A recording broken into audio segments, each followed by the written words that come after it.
Samanta Chakravadeshu Atra Gachantu Devata Saddhammang Munirajas Sunanto Sabha Mokkadhang Dhammasavana Kalo Ayang Padanta Dhammasavana Kalo Ayang Padanta Dhammasavana Kalo Ayang Padanta Namo Tassa Bhagavato Arahato Samma Sambuddhassa Namo Tassa Bhagavato Arahato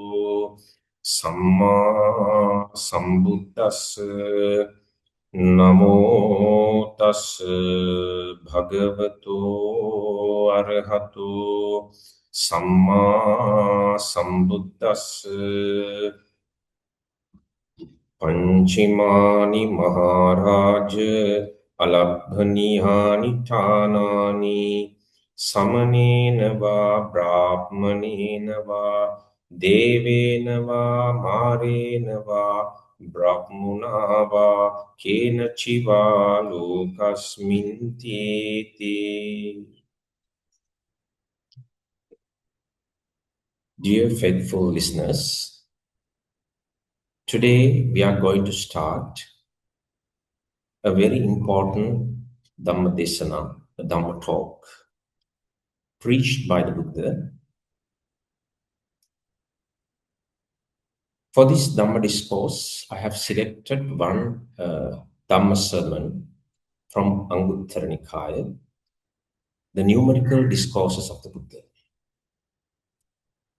The object of this Dhamma discussion for today is, now we are going to initiate the 2026 Dhamma series of Vishwaniketana International Peace Center, which is titled as Sit Ahasa, which is the mind sky, and also under the title of Kampita Sitata Dham Sisila, in English we call Dhamma Breeze for a Bruised Mind.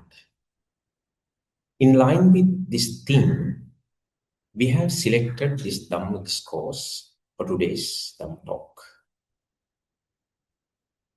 We find this Dhamma discourse in Anguttara Nikaya, the numerical discourses of the Buddha, under Mundarajavagga.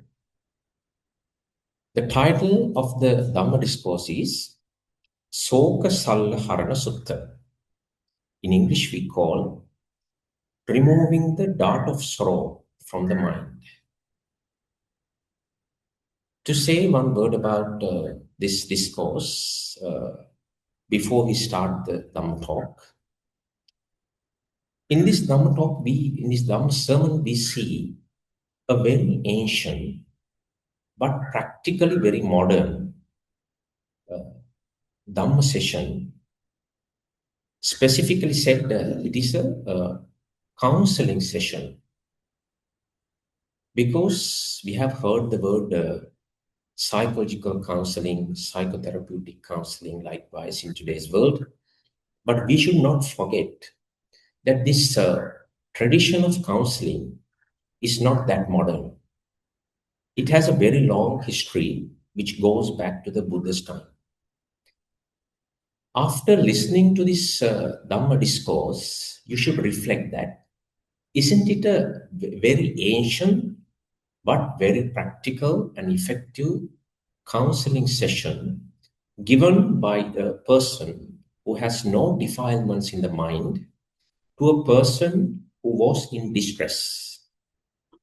That is over to you to decide whether this point is true or not. Therefore, as a Dhamma advice, in the very inception of this Dhamma discourse, you should remember that I should listen to this Dhamma discourse very attentively and grasp the most important parts of this discourse. So, without taking much time, dear devotees, I would like to start this Dhamma discourse. According to Sutta, when Arahant Narada was living in Pataliputta in the advent of the Buddha, there lived a king called Munda. His name is King Munda in Pataliputta area in ancient India. This king had a very near and dear, very beloved queen who was named Queen Badha. She was very kind, she was very pleasant, and so close to the king. But, dear Dhamma friends, unfortunately, according to the sutta, this very lovable queen dies at a very young age due to some disease.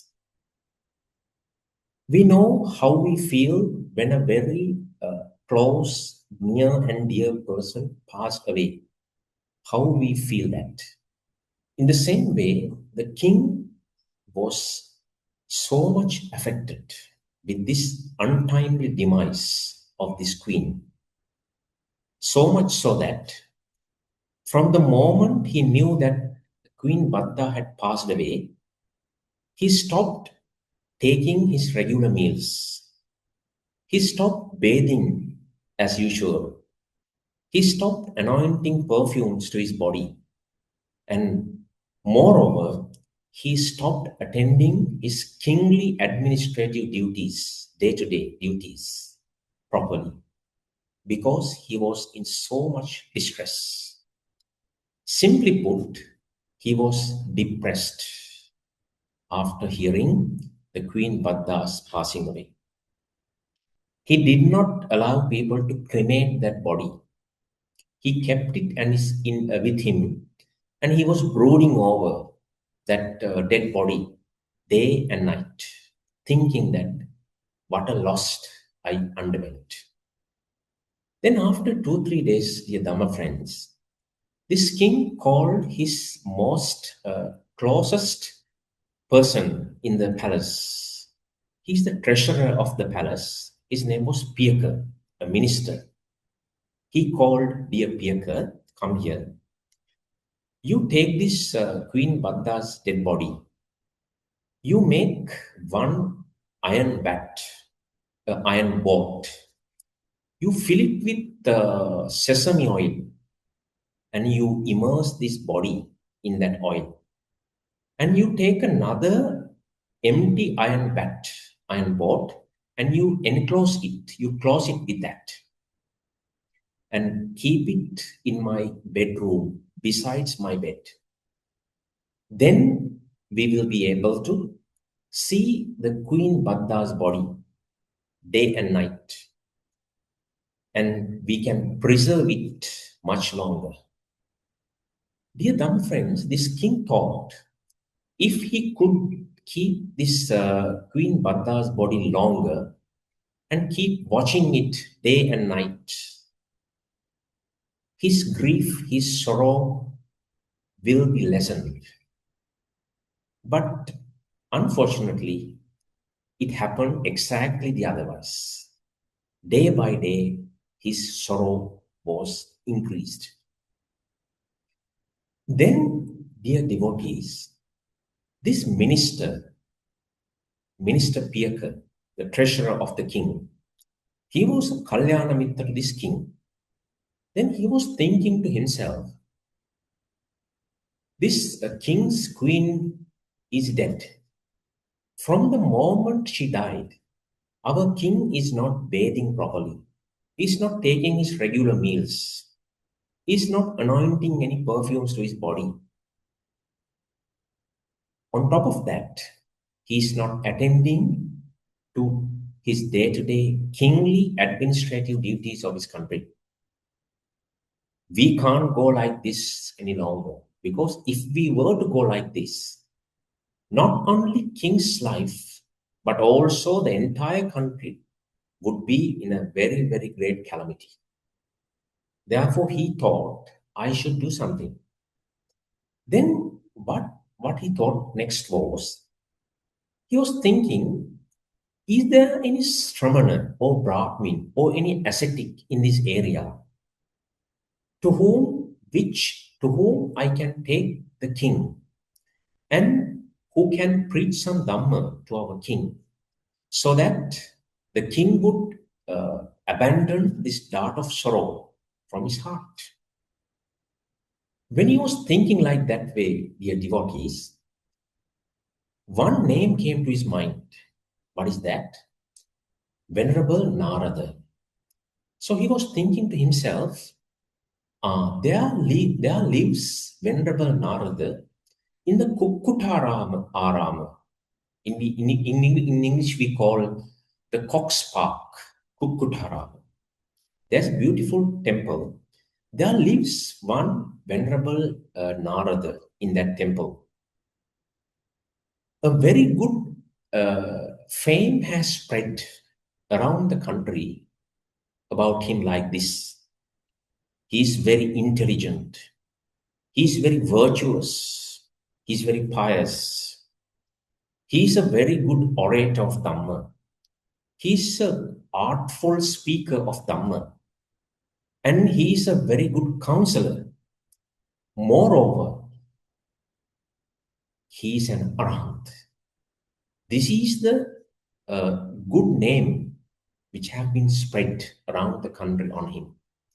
Therefore, it would be better if I can take our king to him and let him listen his Dhamma so that our king might abandon the dart of sorrow from his mind.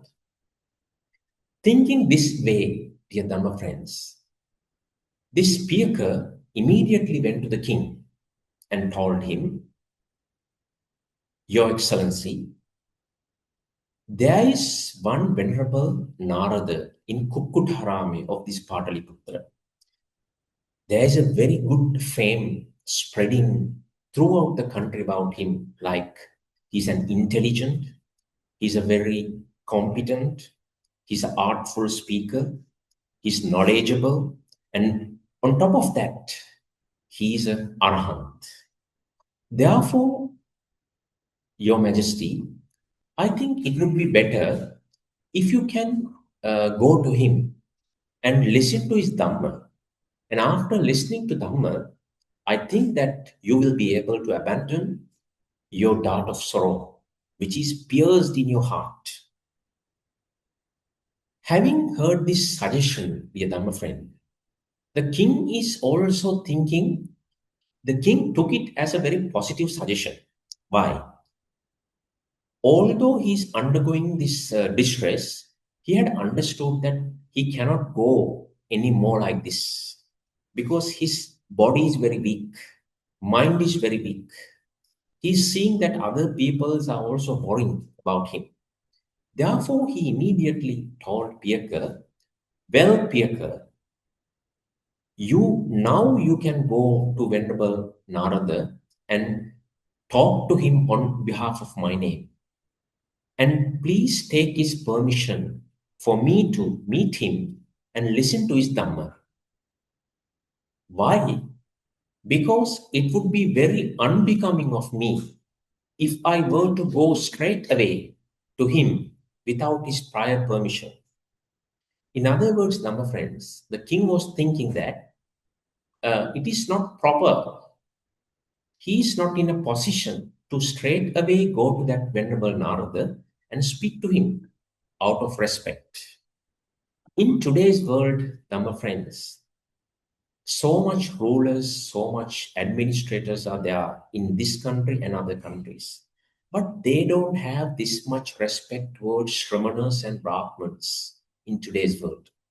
But on the contrary, in the past, even the king had a very, very good respect towards these Shramanas and Brahmins. That is why he asked Treasurer Piyaka, you go first and take permission, and then I will come. The treasurer Piyaka was so pleased, he immediately went to Venerable Narada and paid homage and told Venerable Narada, Bande, I am the treasurer, minister of the treasury of this King Munda's kingdom. Our king has lost his most beloved queen, Queen Badda, recently. From her passing away onwards, our king had stopped taking proper meals and anointing himself and doing the administrative work of the country. And he even he has stopped bathing himself. We cannot go any longer like this. Therefore, Bante, I think it would be better if you can preach some Dhamma to our king, so that after hearing this Dhamma, he would abandon this dart of sorrow from his mind. Therefore, not only himself, the whole country will be happy. Venerable Narada, having heard this, also understood this gravity of this problem, the importance of this suggestion. Then straight away, Bante told Treasurer Piyaka, okay then Piyaka, you go and inform your king that king may visit me at his own convenience. Venerable Narada gave the permission. Then the Piyaka was very happy. He rose from his seat, circumambulated, did the pradakshina to this Venerable Narada 3 times, and he departed to see the king. And he immediately informed the king, Your Majesty, Venerable Narada has given the permission for you to come on your own convenience and meet him. Then king, without a single moment of delay, he straight away told Piyaka, then Piyaka, you prepare, you harness the best carriages I have. I want to go and meet Venerable Narada now itself. He agreed, and then Piyaka arranged all the carriages and informed King, Your Majesty, the carriages are ready. It is over to you to join us to see the Venerable Narada. Then immediately after that, dear devotees, King set out to see Venerable Narada with all the kingly retinue, with all the royal splendor. And he went as far as he can go with the carriage. And when the road was not suitable for the carriage, he dismounted from the carriage, and he himself went on foot to the Kukkutarami. And he saw Venerable Narada, and he paid homage to him, and he sat aside. Now, Dhamma friends, here we start the most important part of this Dhamma discourse. Therefore, listen attentively. While listening to this, the next part of this Dhamma discourse, you would realize that there are 3 levels of this Dhamma session. In the first level, Venerable Narada would reveal some universal Dhammas to this king. In the second level, he would take this discussion towards an individual level. And in the last level, he would summarize the crux of this Dhamma discourse into 4 points. Keep this idea in your mind and listen from here onwards. Then now, dear Dhamma devotees, now the king is ready to listen Dhamma. Venerable Narada is ready to deliver the Dhamma. Now, Venerable Narada does not need any additional introduction about this king. He knows exactly what the king has come here to.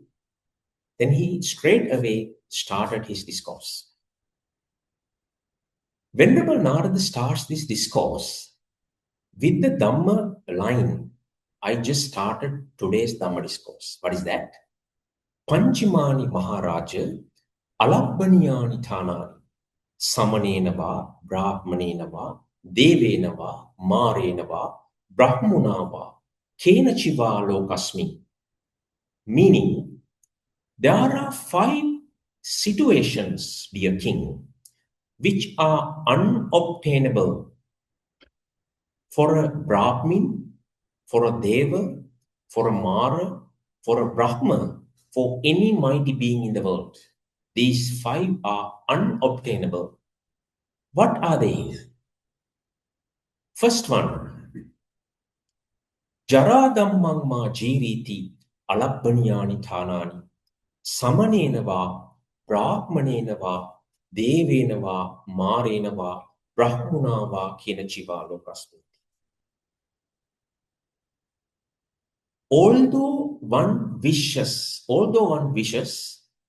may what is subject to old age not grow old. Although one wishes like that, it is something which is not obtainable by any mighty being in the world. That is the first line. Second one is Vyadidam mangma vyaditi alabbanyani thanani samanena va brahmanena va. Likewise. Meaning, what is subject to disease, what is subject to illness, may not fall ill. Although, however much you wish like that, it is not obtainable by any mighty being in the world. That is the second line. What is the third situation? Venerable Narada says, Dear King, although one wishes, what is subject to death may not die. It is something which is not obtainable by any mighty being in the world. This is the exact point, dear devotees. The king missed the point. What is that? He lost one of his so close relatives, and he did not know that this is something which is not obtainable. What is the fourth one? Venerable Narada says, Dear King, although one may wish, what is subject to destruction may not get destroyed. This is another thing which is not obtainable for any mighty being, samanena va brahmanena va, kenachiva lokasmi. Whoever, however mighty they are, they cannot obtain this. The last one is Nassana dhammang ma nassiti alabbanyani thanani. Although one wishes, may what is subject to destruction or the passing away may not pass away. This is something which is not obtainable in this world. So these are the five lines. These are the five things the Venerable Narada first gave him a glance of this Dhamma. So the king understood that there are five situations which is unobtainable. To recall them once, dear devotees, first one is Jara Dhamma, but that is the old age. Then the Vyadi Dhamma, that is the getting illness, disease. Then the Marana Dhamma, that is the death. Then Kaya Dhamma and Nassana Dhamma. Kaya Dhamma is getting destroyed. Nassana Dhamma is getting perished. First one is getting destroyed means Kaya Dhammang means little by little deteriorating. Nassana Dhammang is finally passing away, final destruction. If you listen to these five lines, dear Dhamma friends, you would understand this. First three are related to animate things, which has life. Last two, Kaya Dhammang and Nassana Dhammang, decaying and lastly perishing, are for inanimate things, which has no life. Because we have only animate things and inanimate things. For these five things, dear devotees, covers the entire world, everything we have in the entire world. So after listening to these five situations, the king understood that I have bothered myself this long for something which is not obtainable. This is the first level I told you, Dhamma devotees, before. So here the Venerable Narada gives a universal awareness to this king about these five things. Then he comes to the second level. Then Venerable Narada says, Dear king, there are two kinds of people in the world. First one is Asutava Putujjano. The second one is Sutava Aryasavako. For the Asutava Putujjano, we says uninstructed worldling. Uninstructed worldling. Asutava Putujjano. Why we call him Asutava Putujjano? Asutava means he's a person who has not got an opportunity to listen to the Dhamma of the Buddha. Since he has not listened to the Dhamma, he's not practicing it. Since he's not practicing, he's always facing some troubles. That is why we call Asutava Pudujjano. On the contrary, we have Sutava Aryasavako. Instructed noble disciple is the English meaning. That means instructed noble disciple means the person who had the opportunity to listen to the Buddha's Dhamma, therefore he had understood Dhamma to some extent, therefore he's practicing the Dhamma, therefore the chance to face calamities is very little for him. That is why we call Sutava Aryasavako. Here, Venerable Narada, now he's describing how these two kinds of people would face these adversities. What are the adversities? Which we mentioned before: Jara, Vyadi, Marana, Kaya Dhamma, and Nasnada. Then Venerable Narada says, even for this uninstructed worldling, that means Asutava Putujjano, dear king, what is subject to old age grows old. There's no exception. But when it happens to this uninstructed worldling, he would not reflect. He would not do the pratyaveksha like this. In what way? This happened not only to me. This calamity was not happened only to me. This is happening. This is fair to all the sentient beings in this universe who is under this four nature. What is the four types of nature? Agati, Gati, Chuti, and Upatti. Agati, Gati means coming and going. Chuti and Upatti means passing away and rebirth. Whoever are under these four kinds of nature in the world, all of them are subject to this Jaradhamma.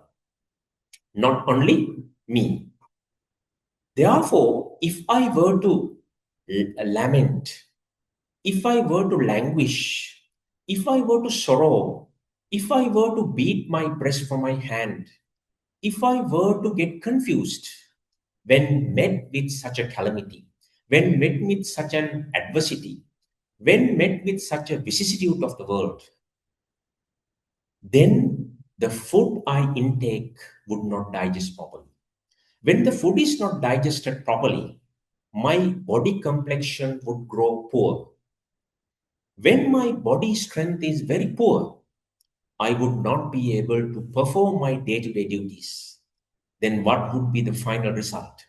My enemies would be elated and my good friends would be very sad. This is the only result of it. This way, dear king, the uninstructed worldling would not reflect. Why would he not reflect? Because he does not know Dhamma. He has not understood Dhamma. Therefore, dear king, when this uninstructed worldling faces such a calamity, what would he do? He would sorrow. He would lament. He would languish. He would beat his breast by his hand, and finally he would be confused. And this is the way, dear king, which we say that uninstructed worldling who is pierced by the very painful dart of sorrow. And finally, he is the one who would torment himself. Attanava paritapet is the Pali word Buddha used. This is the way how an uninstructed worldling would face such a calamity. Now, at this juncture, dear Dhamma friends, here Venerable Narada is indirectly telling the king, dear king, up to this moment, you have behaved in a way exactly an uninstructed worldling would behave. Because you have not understood the Dhamma, you have not understood the universal realities which I mentioned before. Therefore, to this moment, you have behaved exactly the way the uninstructed world has behaved. Then Venerable Narada goes to the other side of the problem. Now he says to the king, dear king, there is an instructed noble disciple to whom we call Sutava Arya Savako.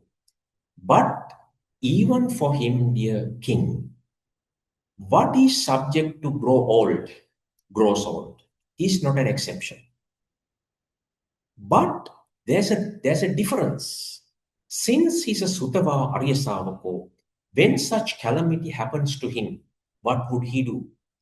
Unlike the uninstructed worldling, he would reflect on this like this. How? This calamity, this adversity, this vicissitude did not happen only to me. This is fair to all the sentient being in the universe who is subject to four natures. What are they? Agati, Gati, Chuti, Uppatti. Coming, going, and passing away and rebirth. If you are subject to these four, you are subject to this Jaradhamma, which is the old age. Not only for that, but also for the other four, Jaradhamma, Vyadidhamma, Maranadhamma, Kayadhamma, and Nasanadhamma. These five are fair to all these sentient beings, not only me. But when I face such a calamity, if I were to sorrow, if I were to lament, if I were to languish, if I were to beat my breast with the hand, and finally, if I were to get confused, then even the food I intake would not digest properly. If the food digestion is not happening in the proper way, my body complexion, body strength would grow weaker. If that happens, I would not be able to perform my day-to-day duties. Then what is the final result? My enemies would be very happy and my good friends will be very sad. This is the final result. This instructed noble disciple reflect Pachavekkati. Does this Pachavekkana reflection in this way every time he faced such a calamity. Then having reflected that, he would not sorrow. He would not lament. He would not languish. He would not beat his breast with his hand. And finally, he would not get confused. He would face these calamities with a very strong heart, with a very good determination. And he would overcome this sorrow. And this is, the Venerable Narada says to the king, this is the way, king, exactly the way the instructed noble disciple who have removed the painful dart of sorrow from his heart and who have won this distressful situation. And he is the person, unlike the uninstructed worldling, he is the person who has given some solace to his self within. Antarava paranibhayati. He is the person who consoles himself within. He is the person who this extinguishes the fire within. And that is the salvific quality. That is the nibbanic quality that you have to find at the end of this process. Now, the Venerable Narada has indirectly communicated to the king, this is the way, king, that you should have behaved. But you had behaved exactly the way the uninstructed worldling has behaved. But this is the way that you should have behaved. But you have failed to behave like that. Because this is the wise person's way. This is the intelligent person's way. So, this is the way an instructed noble disciple would face any 8 vicissitudes of the world, we call Ashtaloka Dhamma, or any calamity or any adversity that he would face in his life. Now, this is the second level of this counseling session, dear Dhamma friends. Now, in the first level, he first revealed 5 universal Dhammas which is not obtainable for any mighty being in the world. In the second level, he divided the whole mass of people in the world into two. One is Sutava Arya Savako, the other is Asutava Putujana. Then he described how would a Asutava Putujana, uninstructed worldling, would face such a calamity and he would end up in distress. In the second level, he explained how would a noble disciple, instructed noble disciple, Sutava Arya Savako, would face the same calamity but with a strong heart, strong determination, and who would overcome that. These are the second level. Now, dear Dhamma friends, now King's mind is almost consoled, almost relieved. But this is not the end of Sutta. Now, Venerable Narada comes to the third level. In this third level, dear Dhamma friends, Venerable Narada summarizes the entirety of the crux of the Sutta in 4 points. These 4 points are very important. Even if you can learn these 4 points yourself and practice within yourself and make use of that, and also you can tell this to any distressed friend of yours and console them. It has this potentiality. When we come to the third level, dear Dhamma friend, whenever Narada says in the third level, there are 4 points. First point is, he tells the king, dear king, there's no even a slightest advantage. There's no even a slightest benefit of sorrowing and lamenting when you are faced such a calamity. There's no even a slightest advantage. The only result you would get by sorrowing and lamenting is your enemies would be elated.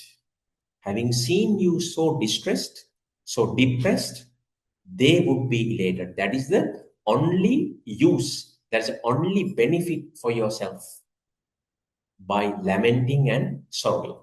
In other words, dear Dhamma friends, simply put, what the Bhante is suggesting is there's no point, there's no advantage, there's no benefit, not even a slightest benefit of sorrowing and lamenting.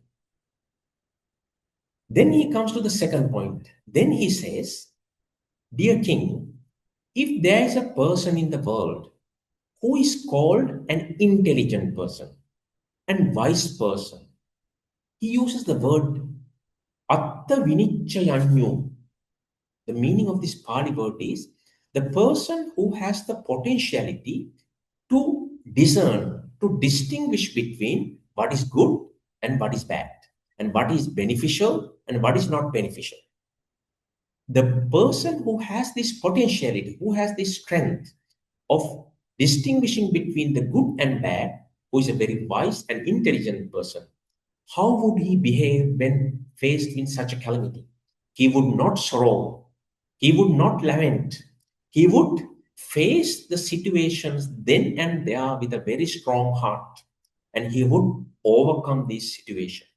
Having overcome that, he would be able to lead his usual way of life as usual. And what would happen? His enemies would expect that he would be so depressed after having faced these calamities. But it happens exactly the opposite.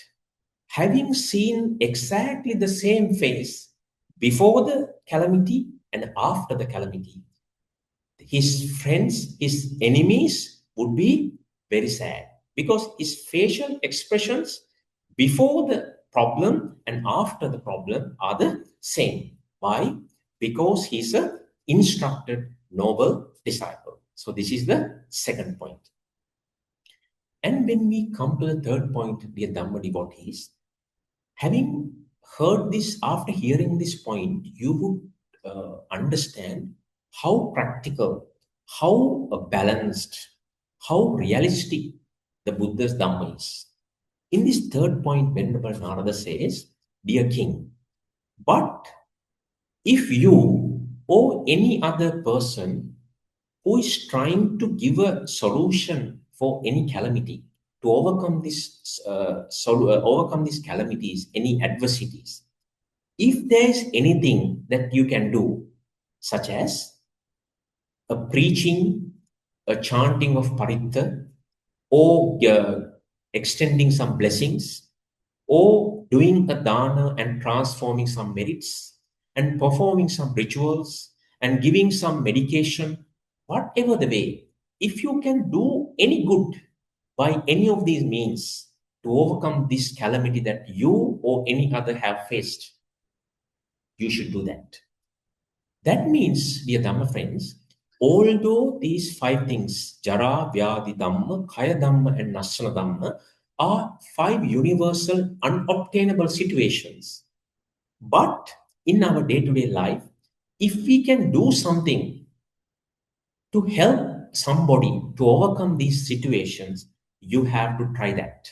The Buddhism does not deny these efforts. For an instance, if your parents is so ill and if you are in a position to help them, you have to help them.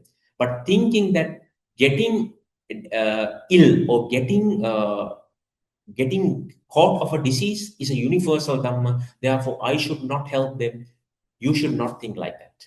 You have to do your best to support them by any means that he described just now. What are they?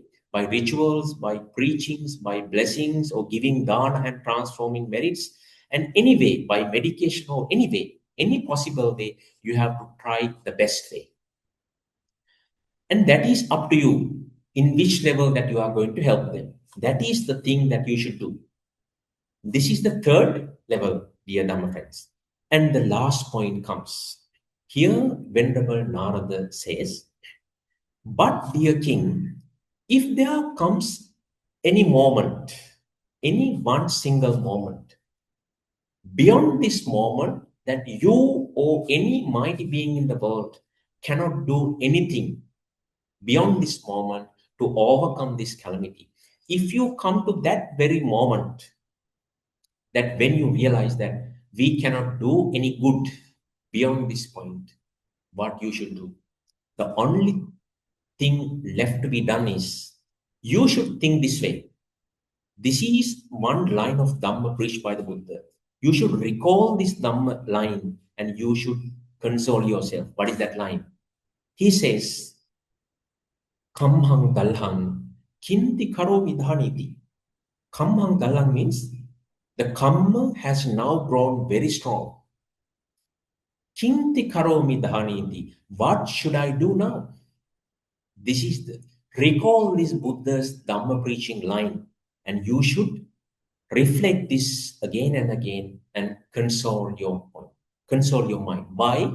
Because from beyond this point, there's nothing that you can do to correct the situation, to overcome the situation. These are the four things. To recall them once more, dear Dhamma friends, what is the first one? Here he says, Venerable Narada says, there's no slightest benefit of sorrowing. The second one, how an intelligent person, the person who has a potential to understand what is right and what is wrong, and what is beneficial and what is not beneficial, such a person would face the calamities with a strong mind, having realized the nature of nature, and he would overcome the situation, leaving his enemies getting saddened.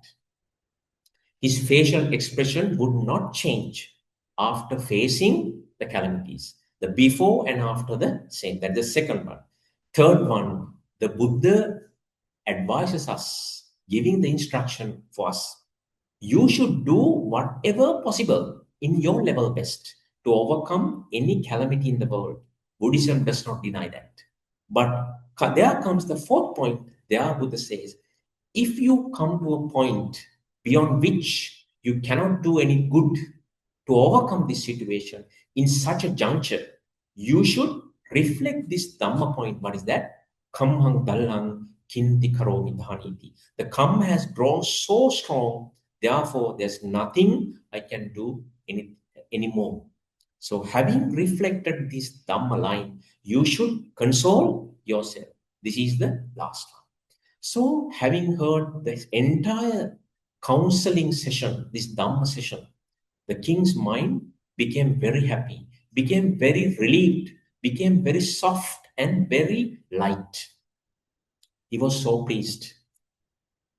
Normally, dear Dhamma friends, when you hear very good Dhamma sermon or very good oration, after hearing this, after hearing such a good oration, if you don't know the name of the orator, you would first ask from the person sitting next to you, what is the name of that person?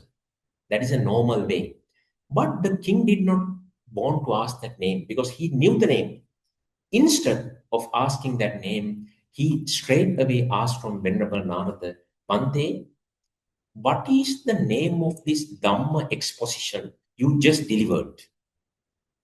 Then Venerable Narada replied, Soka Salnaharano ayam Dhammaparyayo nama.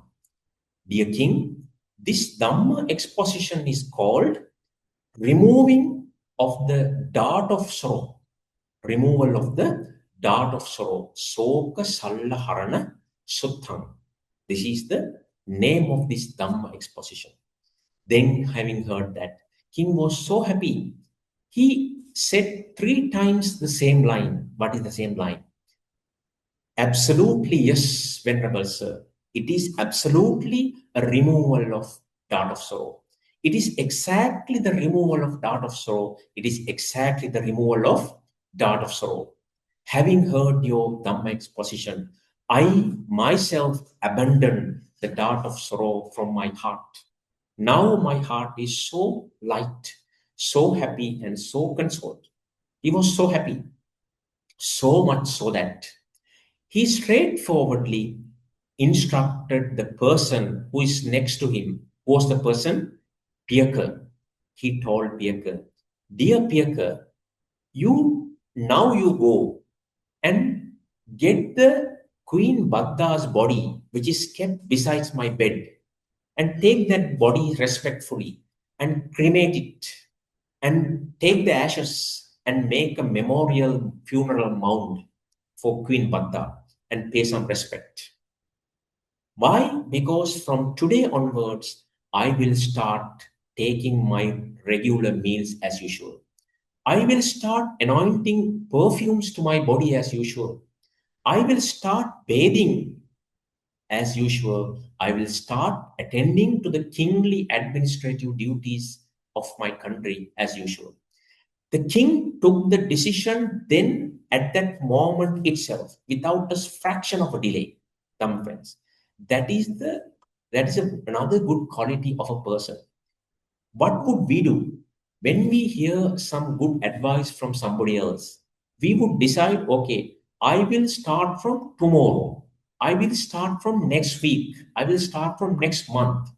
But unlike us, he took the decision at that very moment itself and he determined, I would become normal from that moment onwards. So, this is the end of this Sutta, dear Dhamma friends.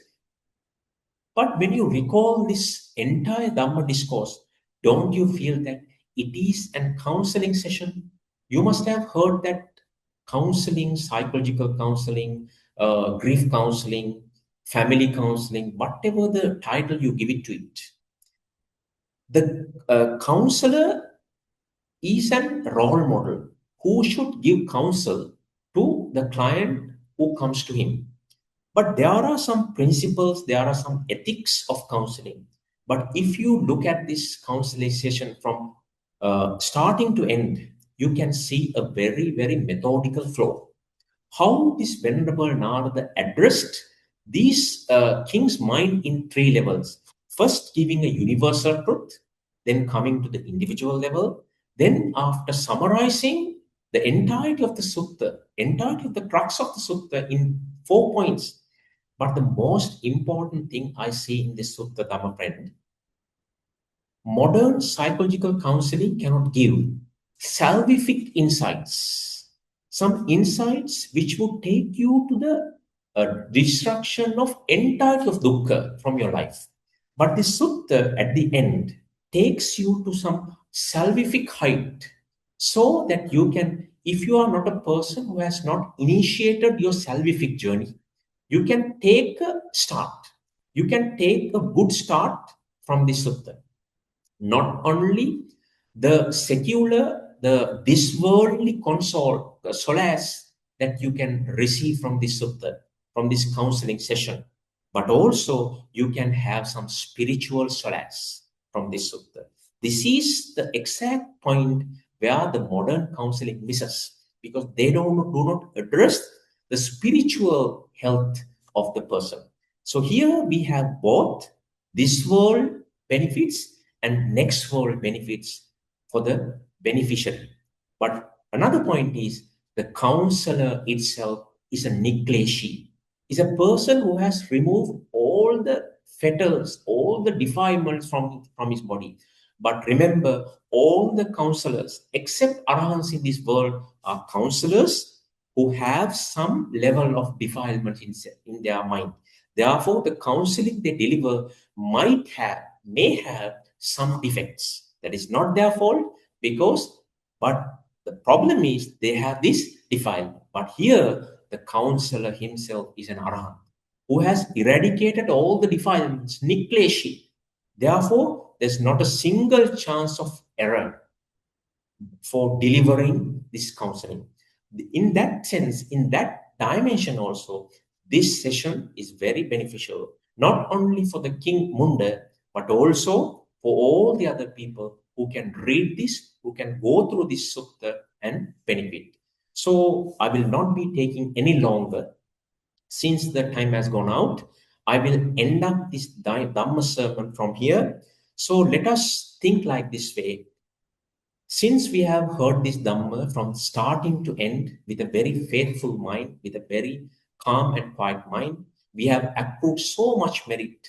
I myself, by delivering, by yourself, by hearing, we have accrued so much of merit.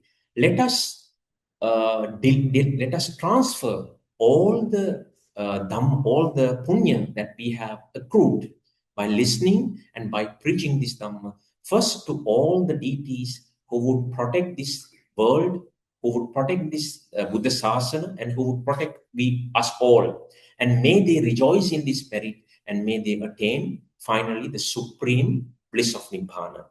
And also make a wish, by the power of the merits that we have accrued by listening to this Dhamma and hearing and delivering this Dhamma, may all the departed relatives of us who were near and dear to us, may they rejoice in this Dhamma, may they rejoice in this Punya, and may they attain the supreme bliss of Nibbana at the end.